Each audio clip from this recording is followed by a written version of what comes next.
And we are live, I believe. So anyhow, for those that are joining in via a recorded the recorded video, welcome. Those who are joining on a live stream, glad to have you on. Hopefully everything is streaming according to the way we want it to stream, so we can have a proper conversation early on a Saturday morning.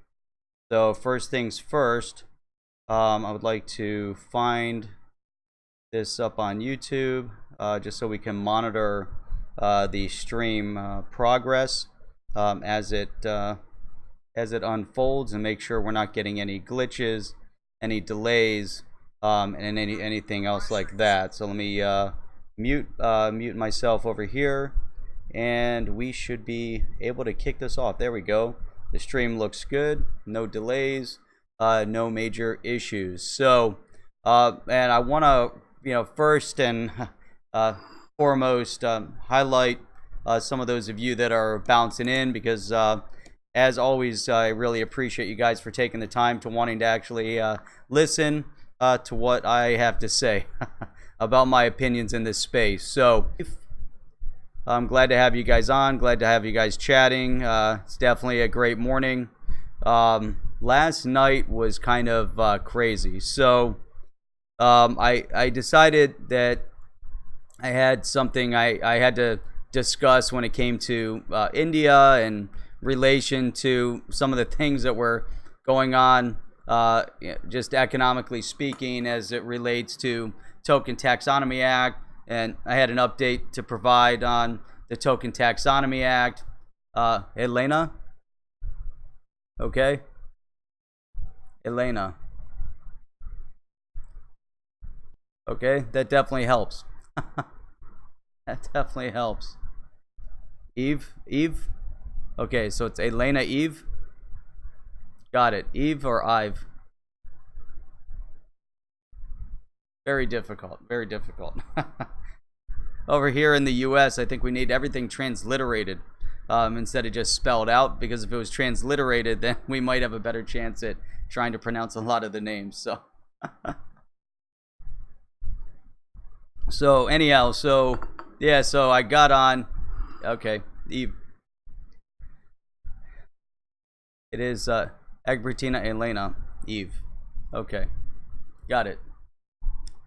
So anyhow, so last night, so had this lengthy conversation about India, and then I ended up I related that a little bit to Brad Sherman's craziness right now in Washington, as he's trying to serve as a counter to the Token Taxonomy Act, and really showing how some of this potential policy that's being proposed over in India is also crazy, based on the policy that one of our congressional representatives in the United States would like to propose as well.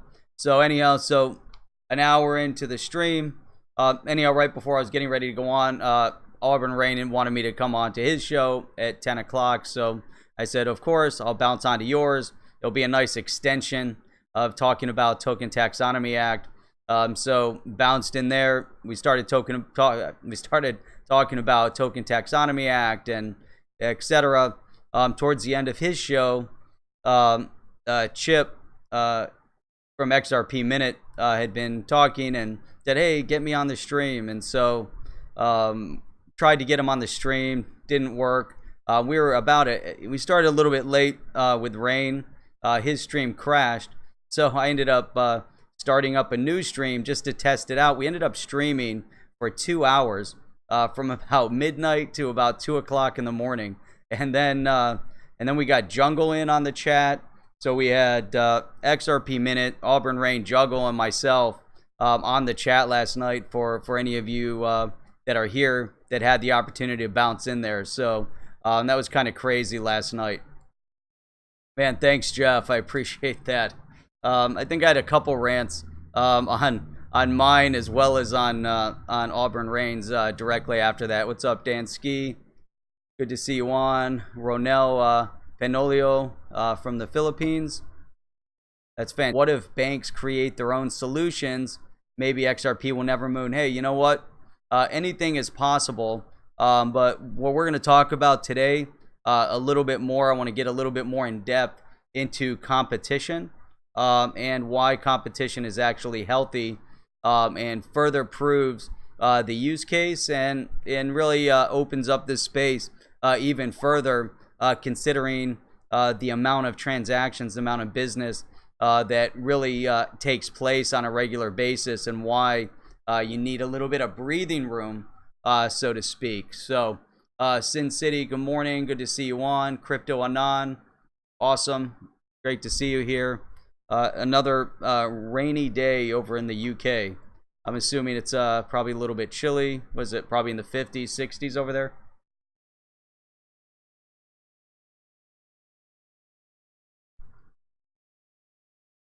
So, all right. Let's see.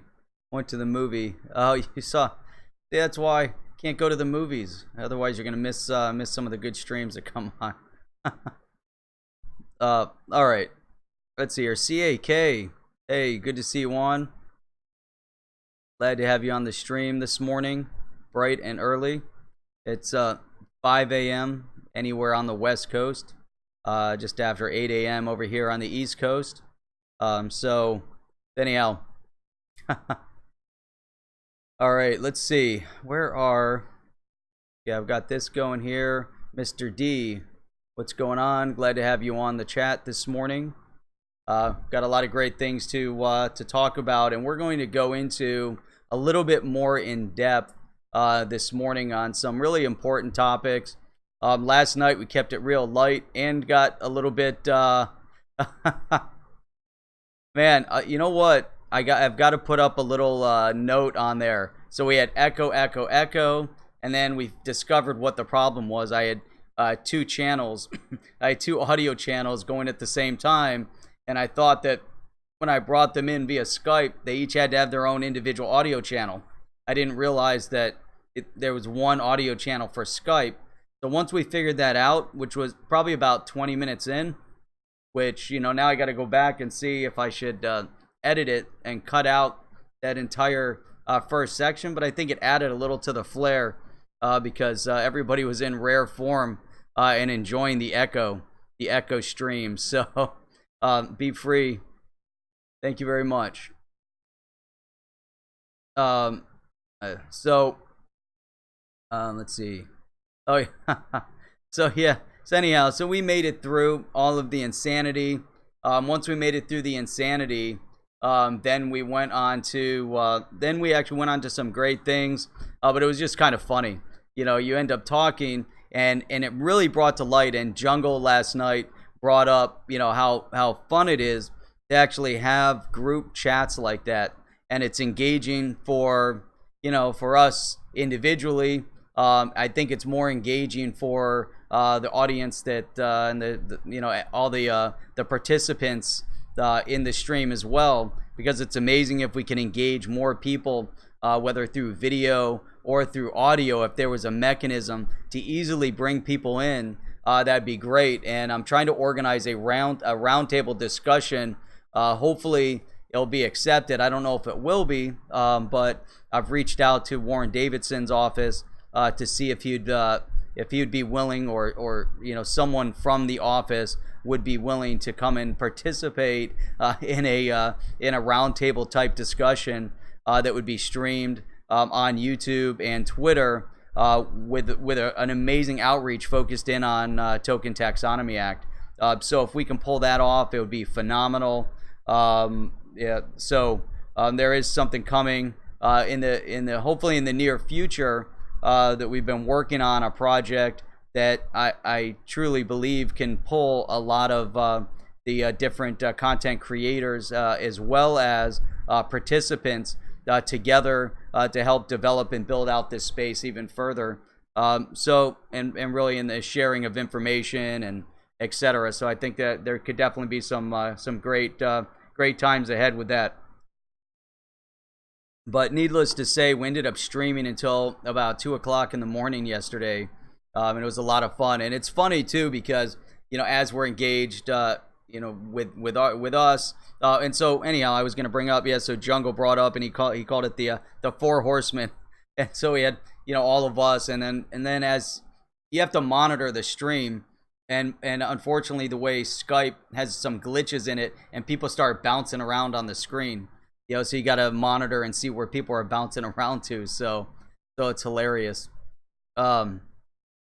Anyhow, let's see here. Eric Kistler, what's up? Glad to see you on. Nice, very nice. So yeah, so this is great. Crypt, just warm enough for a t-shirt. So, but that's all relative, I think, right? Does that mean that it's relative, and warm enough for you might be what, 50, 55 maybe? I don't know. I know that when I lived up in the north and it was cold out, and those first days it was 50. I can remember getting on lake was just, it was so cold out there, huge waves, and you're out there and you don't care.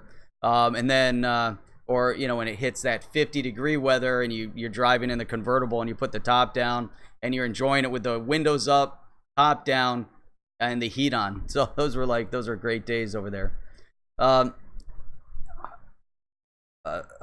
Joshua Lynn, Danny Johnson, good to see you on. Joshua Lynn from Melbourne, Australia, good to see you on. And GM had a great presence in Australia for a while, developing and building out some platforms there. Crypto is getting huge over here. Car companies are advertising you can win 10 Bitcoin if you buy. No shit, man. I would love to see that. If you could get a picture of an ad like that and shoot it to me on Twitter, that would be awesome. I would love to see that. That would be really, really cool. To win 10 Bitcoin. I mean, that's a huge amount of money. That's basically getting a car for free. That'd be really cool to see. Annalise George, I didn't know you were from Sydney. Interesting. Okay, very cool. And then we got Young Jizzle from Cyprus. Nice. That's all. This is great. I like this, the early morning time, because we get a lot of engagement from people all around the world. And to me, what this space is all about, when you work internationally, or you work in a company that's doing business internationally, it allows you to engage with people on a business level. When you travel, it allows you to engage with them on a personal level, somewhat. What I'm loving about the live stream participation is that we're able to engage within the digital asset community, whether it's we want to call it the XRP community. I like looking at it more in terms of the digital asset community, and everybody is kind of engaged, looking for the development of this space. But look at this, we're bringing people from all over the world. It's outstanding, so I'm really, really happy to see everybody on. And Be Free, you're from Belgium, man. I was in I was there in Brussels. I went to the Grand Place, and then it was such an interesting trip over there. And we ended up at we looked for Mannequin Piss, and then we found the Girl Can Piss, and then we ended up at Delirium. That was like our agenda for that evening. We're there for only there for 2 nights. On the way to we were kind of driving around on the way back from work, and that was really, really cool. I don't know if you go to Be Free. Have you been to Delirium, the bar? It's crazy over there. They've got like 2,000 beers. You go to this cage and order, and they bring out this massive like encyclopedia on beers, and they have racks and racks and racks of beers in the background, which is pretty cool.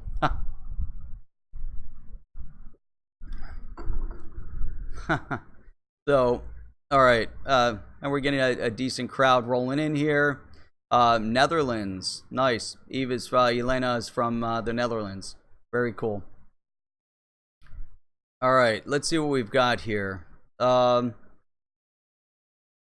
see, where's my okay, let's try to dig in here a little bit. We can talk about travel and all those other great things.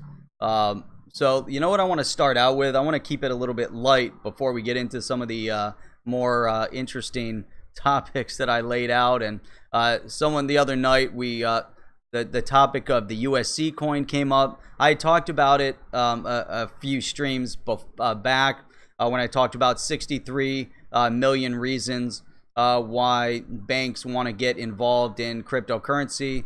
And so we're going to talk a little bit more about that. But there is one specific topic, and it's interesting. And the reason why it was interesting to me anyways is because it's one of the first videos that I actually made. And it's funny now. It just seems like time just flies by, you know, as we dig in and make some of this stuff. So we get more and more involved. CAK was streaming beer last night. That's funny. Let's see here. Dansky, token tax, etc. Doesn't Congress allow scheduled times for public comment? If so, prep for a presentation. Yeah, so for right now, engage directly with a number of congressional offices, at least getting updates, providing some feedback. And then our initiative right now, Dan, is to try to get together a video series that we can get in front of Congress to really help push the initiative forward. That presentation will be great, but there's people that are much more qualified than I am, and some others that can get in front of Congress and testify and speak. And I'm talking about people from Ripple and other large major corporations that are in DC on a regular basis, meeting with the different congressional offices and helping to educate from a high level.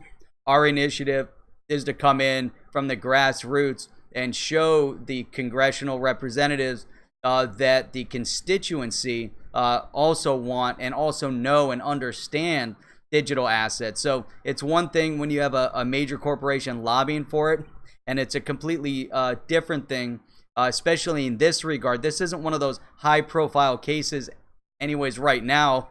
Until it passes Congress, it'll probably get a little bit more attention. For sure we'll get attention. But at this point, it's a bipartisan initiative, which for sure won't get media attention because the media wants you to believe that Republicans and Democrats in Congress do nothing, and they never work together. Obviously, so there's some very high, highlighted topics to where they'll single it out. There's a lot of strife and conflict between the parties, but things still need to get done. It's not, again, it's not like they're up there not working together. So things are getting done, and there are, agendas on the floor and bills on the floor that have been passed through Congress that go 100% without notice. Now, this one is very, very critical. So, and I could talk a little bit more about it for those of you that didn't get on last night. We'll talk a little bit about Token Taxonomy Act as well. So, Edward, what's up? Glad to see you on. So let's see here. All right, where were we? Okay, so this kind of relates back to one of the first videos that I actually made, and when I was first kind of learning about the space, I discovered that Kodak was getting into the digital asset space, and I found it really interesting because Kodak is one of those companies that we would really consider almost defunct, you would think, because Kodak, their entire business platform was based on film, and so they had their entire film industry, which was obviously everybody in the world that had a camera used film, and you used Kodak, used Fuji, used whatever other film that was available, but primarily was Kodak. Now, then you fast forward a number of years, Kodak obviously gets into and starts buying up other companies like big major corporations do. Kodak gets involved in medical. There's a lot of other businesses that Kodak got into. And so they got into the digital space and digital camera space years ago. They had to maintain their relevancy. We're seeing the same types of scenarios unfold when it comes to, let's say, Facebook. let's say JP Morgan. Let's say many of the banks within the financial space globally are attempting to look for and develop and continue their presence and relevancy in the world. And so they don't want to go out of business, obviously. You know, if you look at a company like Borders, Borders didn't get it. Barnes and Noble held in to the very bitter end, and Barnes and Noble will probably be out of business soon. They were just taken over by a financial organization, and so it's just a matter of time that businesses that don't expand and look for the change in the marketplace and try to change with it and try to develop into new segments of industry or of the market will lose their relevancy for sure. Now, a good example of this, if you've ever been to Dubai, you don't have to go to Dubai to see the relevancy of this. You can just study Dubai. But I can remember the prince or king of Dubai, whatever. This goes back years ago. I remember there was an interview, and he was talking about what his vision was for Dubai, and part of his concept was that he believed that that oil was going to eventually run out, that a country needs to develop themselves. They can't rely strictly on oil because that doesn't represent the country. That doesn't provide an outreach to anybody in the world. It doesn't really make your country super relevant in terms of outside of oil production. So we're seeing the same types of things and same words and I want to say developments taking place in Saudi Arabia right now. Saudi Arabia is attempting to westernize themselves, which they're up against, major obstacles. Diversification, that's the right terminology, Eric, thanks. So they need to diversify themselves. Saudi Arabia is for sure attempting to westernize in order to diversify, in order to attract people from around the world to want to do business in Saudi Arabia. Most people would be concerned and worried about going to Saudi Arabia, mainly because when you travel to do business and you have to worry that even the smallest infraction, you have to study up on a lot of the legality, and so it becomes an impetus for people to want to travel there. Obviously, people do travel to Saudi Arabia, but in terms of the overall is you want to open to both business and pleasure travelers, and most people are not going to go to Saudi Arabia. But the thing is that that's changing. So they're attempting to change their image through diversification and through the identification to allow people to see it as something bigger. I don't know. I kind of went down this path of Saudi Arabia, but anyhow, but Dubai did exactly that years ago, where they started dredging up and building waterways. They wanted to make themselves into something that people wanted to travel to. They built artificial islands like the Palm Island to build on, and they made it so attractive. So you go to Dubai today and you could be in Las Vegas, just in terms of, and buildings pop up, and they have the entertainment city, and they have the high-tech city, and they have one major city, and they're unbelievable. The amount of money they poured in there, and as you go there, you see people from all over the world that are traveling and living in Dubai, to work in Dubai, people on vacation in Dubai. You go back a number of years prior, and nobody wanted to go to Dubai again unless you were, in for the adventure of being someplace. Go Vegas, Sin City. But that's what diversification is all about, because again, they saw the writing on the wall that they needed to attract more attention and more focus outside of just gas. So that's a really long-winded way of using that as an example, but I think that is a very, very stark contrast to look at countries that are doing the exact opposite. So North Korea, for instance, and again, Saudi Arabia for many years, they were just focused on religious intolerance and oil production, and that was really about it. But now, you know, they're investing in a lot more, and they're reaching out to other parts of the world you would never expect. So what does that have to do with Kodak? So anyhow, so Kodak, like many of these companies like banks, are trying to find their relevancy in the world, similar to, let's say, Dubai, that did. And if they don't find their relevancy, they're going to, you know, fade away into history like Borders and some of the others. So, yeah, Annalise, yeah, for sure. Anybody who's new to the channel, if you guys haven't been in before, you know, please subscribe. If you want to be notified every time we post a new video, definitely hit the bell notifier. I've been doing live streams a lot more than videos lately. So hopefully I'll get back to throwing up some videos. And you know, I'm planning on throwing out a number of more live streams as well. So I got to figure out the timing of everything. But anyhow, so Kodak. So Kodak actually, and this goes back again, one of my first videos, they developed a solution, and they developed the Kodak coin. The Kodak coin they actually put on hold, which was a cryptocurrency digital asset. And then they put it on hold due to certain internal reasons. But they had unveiled at that time a blockchain-based document management platform to where they could even store images.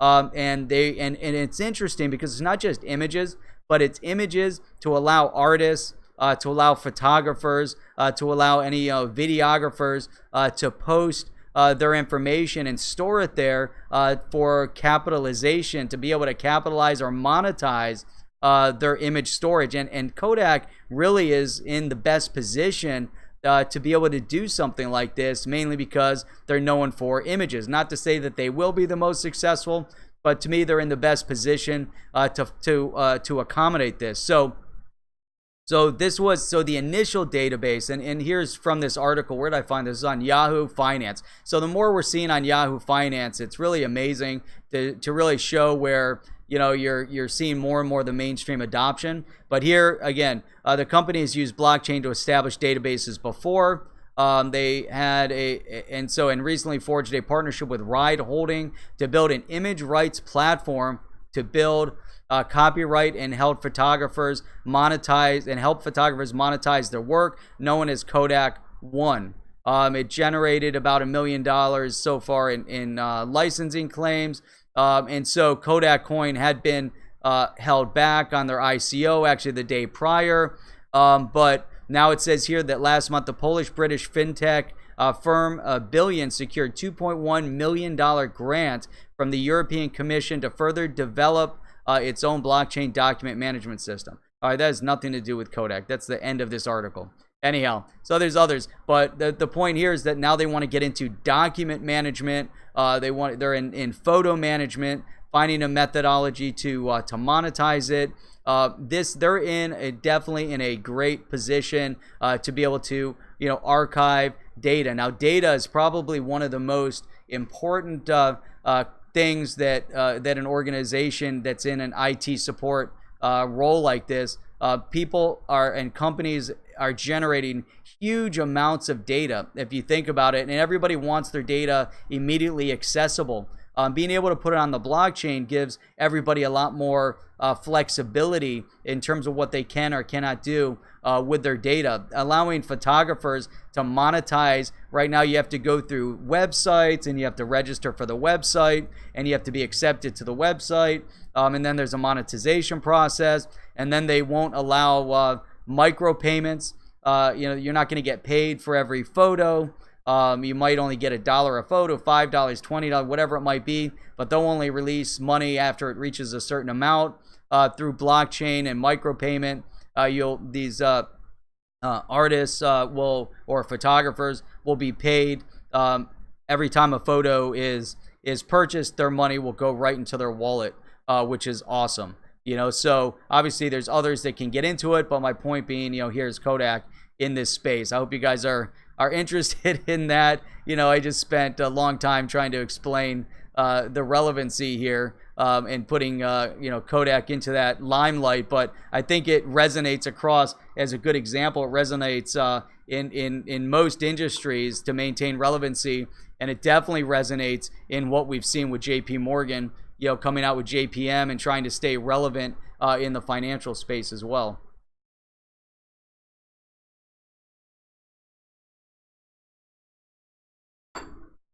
So, all right. So, I wanted to point out, I was thinking about, mentioning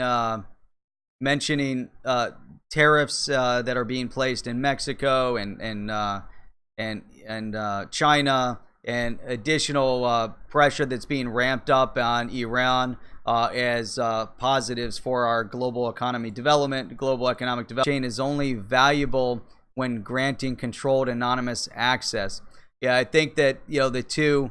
I mean that's important because a database will exist outside of, and if you try to put blockchain into a role or try to find a solution for it or invent a problem that doesn't really exist that can be solved with a database, then does blockchain really, the blockchain technology really solve that problem? I think one thing that it does do, though, is allow for more control over data, and really then also being, to me, the base premise and the most important aspect of the blockchain technology is going to be the transparency thereof. You should have being able to store data and having easy access to the data, having control over your own data, being able to secure your data with your own key, like health records, things that need to be shared readily and easily. Individuals storing their photos that they take of their food doesn't need to be stored in a blockchain environment and controlled in any way, shape, or form. In my opinion, it can go, if you want to store data, then stuff like that's not as relevant. However, an environment where you want to be able to monetize and provide efficiency and transparency is really the mechanism as to why we want to apply an important technology like that. Now, let me dive in just a little bit here into the USC coin. I talked about this again. I mentioned in the beginning, but I talked about this a few streams ago. 63 million reasons why banks want to get into cryptocurrency and are getting into cryptocurrency. And in this scenario, the USC coin is without a doubt. The USC coin is without a doubt the engagement of banks moving into and wanting to move into a more maybe not transparent, more efficient, developed by a group of banks back in 2015. Now, as I started digging down, as I was trying to figure out, where can we really draw a comparison between what they're trying to accomplish with USC, with this USC coin, to, let's say, JPM coin, because there's a group of banks that want to utilize this technology, and really the base concept of the USC coin is to provide more fluid movement and a cheaper, less costly movement for settlement. They want immediate settlement. So I found this article on Ledger Insights that was talking about it a little bit, to look at some of the pros and cons of the USC coin as a project, and looking at some of the banks that actually joined in, and what this really means. And so the USC coin will be, it's going to have a digital version, because the USC, it says here, will be an institutional digital currency. I think that's important to note, that USC is a digital currency only to be used, only, underline, only by financial institutions and no other, which differentiates itself significantly from XRP, that has a use case that transcends all businesses and isn't just stuck into the business role, where it can be used in things like the XRP tip bot. So it can be used on the P2P level, although it was developed for much larger transaction and provider of liquidity solution. Whereas USC They're going to then initially have a digital version of 5 currencies: the Canadian dollar, the euro, the pound, the Japanese yen, and the US dollar. Again, only utilized by financial institutions. And they want it, again, to have clear or almost immediate settlement between banks utilizing this USC coin.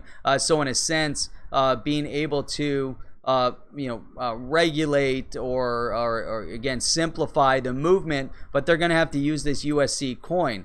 Now, Swift as a messaging provider, and it's interesting, they fall back on it a lot. Swift has never been a messaging or a payment settlement provider. All it is a communication functionality, where we still see from a competitive perspective where RippleNet stands out from what all of these banks are trying to do on their own is look for a mechanism. They saw the importance and significance of what Ripple was working on, and they're trying to maintain their own relevancy by reaching out and figuring out a methodology to try to do it themselves. And I think what they're going to find is that they will continually stumble, because at the end of the day, they didn't invent this or design this on their own. They're still relying on a third party that may or may not have an efficient development network or have the software or the wherewithal to have developed the solution that's really going to be built towards providing the best platform for a much greater focus when it comes to moving money. So let me see here. Dansky, and this is at Be Free. Did I miss something? Oh, buy more XRP or BTC. And Dansky said, I think both will be successful, but for the medium to long term, I think XRP will have far larger returns. Not financial advice. Yeah, that's a good point. Not, don't want to provide the financial advice, but yeah, in my opinion, it comes down to utility, and it's going to have to really be based on what happens with XRP through XRapid as right now the biggest case for utility. Obviously, we see Coil and Cinnamon, and there's going to be all these other entities that are going to be developed on the XRP ledger and utilizing the protocol and utilizing XRP, the digital asset, through utility becomes value. And so right now we're moving into that utility phase. So in this USC coin, which I find is interesting, and we really have to keep focusing on, if we're going to talk about Ripple and we want to talk about RippleNet as a solution, we have to look and say, okay, they're not the only game in town.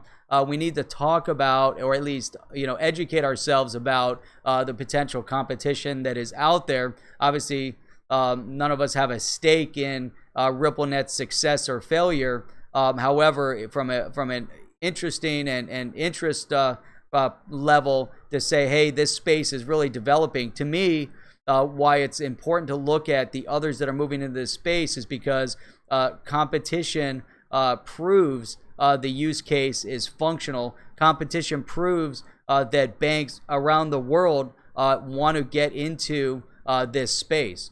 And they understand that cryptocurrency is the future, regardless of what everybody from or some of these major representatives, Jamie Dimon, have said in previously in a stream ago. I had mentioned the top 10 corporations from 2018 that had talked about getting in, and JP Morgan was at the top of the list. A lot of Chinese companies were at the top of the list. But here what we have, there were 14 banks that, let's say, a list of 14 banks shares 8 members. I don't know what that means exactly. That's confusing. Former members that have not participated in funding. So funding was they gave money towards the development of this space. But here, this is interesting too. So this was a CEO that was with Deutsche Bank. This is a good statement. I'm still on this Ledger Insights. I'm looking at some of the things from here. Working with our founding shareholders, we will start the regulatory approval process right away and look forward to connecting to the first business application as soon as possible.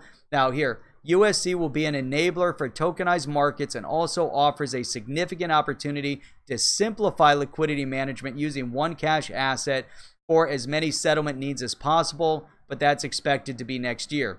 So what's interesting about this is they still don't seem to get the whole concept of, and obviously these guys are a lot smarter than I am in the banking space, but just on its face, they don't seem to get the concept of what RippleNet is offering, as they're just focused in on the coin aspect and moving money. And there's still a missing element that you still need a conversion process, an exchange process. You still need to move and transfer dollars into this USC, although it's saying that USC will allow them to hold multiple of those five original currencies. So you'll still have to move your money into one of those currencies if you're in a different country, and so at some point there's still an exchange being made.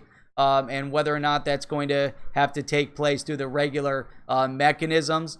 They're not talking about how on the other end it's going to be handled, whether or not they're going to need a Nostro or Vostro account, whether it's going to do away with that, if it's going to provide the true liquidity.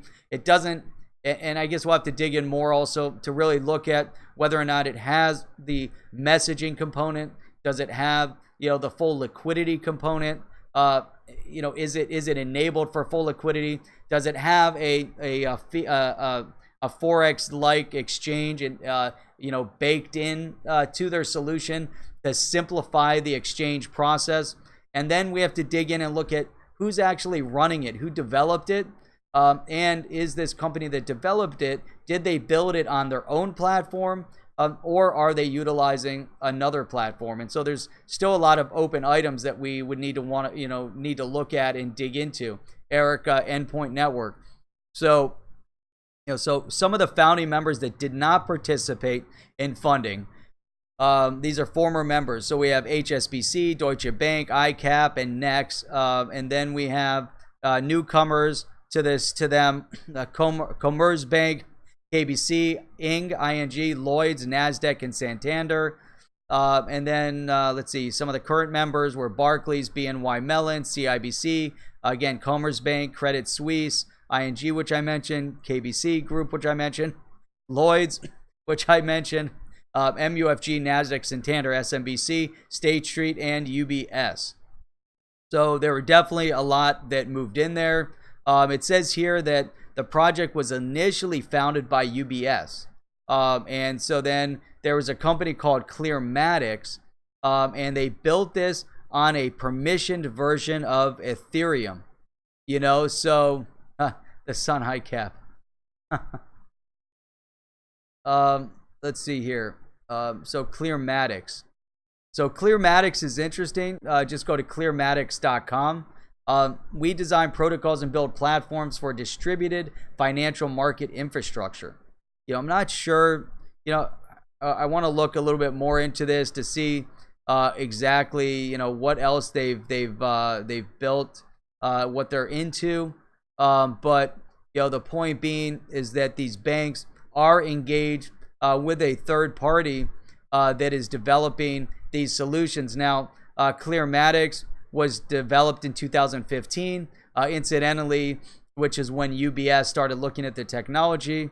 So it's hard to determine whether or not Clearmatics was somehow a design of UBS. It says here it's in London, so anybody over in the UK, maybe you guys know about it. It's an R&D company. It says here, we build member-owned and governed decentralized network platforms for the peer-to-peer exchange of tokenized value between network members. Our ethos and architecture is grounded in protocol, peer-to-peer architecture, removing friction and market inefficiencies. Strong security guarantees and interoperable exchange across platforms to build a peer-to-peer ecosystem for market infrastructure. So the other part of this would be to really ask, if they're utilizing a decentralized or a centralized platform. And if they're attempting to build out a centralized platform, which in essence will allow them to control the ebb and flow of everything that happens within the space, within the USC coin. To me, there's just a lot of open items as to why they're trying to establish basically an alliance They're trying to establish some sort of a SWIFT-like organization of banks to try to get involved. But I believe, and again, I think from a competitive perspective, it's interesting that they're developing in this space. They're 4 years in. Ripple is more than 7 years in already, with a considerable amount of background and first mover initiative, first in market. So third position already with 200 plus customers. These guys, obviously banks that are dabbling, trying to figure out the solution, and really at this point not yet off the ground. And so they put $63 million into it, and a lot of the banks didn't contribute to it. So it doesn't seem like it's a huge sum of money that they've invested so far to develop an important space and try to roll out a platform that's going to bear fruit and be significant in the flow of money globally, even outside of the banking realm. But it says here, this organization, we work closely with the Ethereum Foundation and are an active member of Ethereum Enterprise Alliance. Now, what's interesting to me about that also, and I don't know a ton about the base technology, but what I do know is that when Kik was rolling out their Kin coin, and they used to be on the Ethereum platform, that they discovered that the Ethereum platform didn't offer what they needed in terms of efficiency, Ethereum, and moved over to the Stellar platform and then tried to kind of develop multiple aspects. So it's really hard to tell exactly what what this platform is really going to be all about. So I think it'll be important as they drill down. But right now, as it stands, it still looks like RippleNet has the best solution out there, and they're so far ahead. So Crypto Anon says the ILP will change the face of money transfer, trade, and investment, convert anything tokenized, my crypto and fiat for anything. Yep, exactly. I think that there's so much more that's involved, so much more that can happen, and we're seeing with the ILP, they definitely established a solid platform to allow all of that to happen, whereas there's still inherent issues within the Ethereum network, and so I think that network, I love the idea. Obviously, if you're going to hold money, even like obviously fiat currency, you don't just want to hold it. You want to be able to invest it and generate a little bit of interest off your money. So I think it's interesting with the Celsius network, with Nexus. They're dabbling, they're learning, they're figuring out the space. And I talked about this before, and this is finding that relevancy. This is where banks, in my opinion, banks and digital asset exchanges, we're going to see a blurring of the lines. So these digital asset exchanges, in my opinion, once they start getting banking licenses, then it makes it, then those lines blur immediately. But the digital asset exchange understands also that to beat the banks at their game, the digital asset exchange isn't brick and mortar. People are moving into this digital economy. People are going to be holding digital asset. They don't want to convert it into fiat currency. Those digital exchanges, in order to facilitate typical everyday affairs, they're going to have to move into banking or buy a bank in order to facilitate this. So we have to think about mortgages. We have to think about car loans. We have to think about bank loans. We have to think about people storing and holding, when we get to mainstream adoption, especially people putting their digital assets into a cold wallet or on these exchanges, that now the money is basically just sitting there, and they should put it to use. So then allowing these exchanges to utilize the liquidity that comes from these the stored tokens, and lend that out, and at the same time offer interest to those that are keeping their money or their digital asset on the exchange. So getting the 7% interest, 10%, even 3% is a heck of a lot better than what people are getting right now. Now the only issue I don't want to say the only issue, but one of the primary issues that I have with these organizations like Celsius and Nexus is to make sure that they're FDIC insured, up to a point. So there's still that inherent risk in this space that even those organizations relatively new, anything can happen. But if they're FDIC insured, then the money that you put there will definitely be secured from anything happening. Just like if you put your money in the bank, you want to make sure that that bank is FDIC insured, so that if the bank, if there's a major issue, you're still going to be able to get your money back.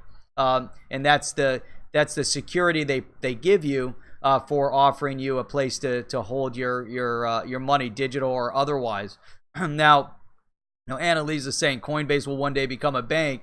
For sure. I mean, they're almost there. They've already made that major leap.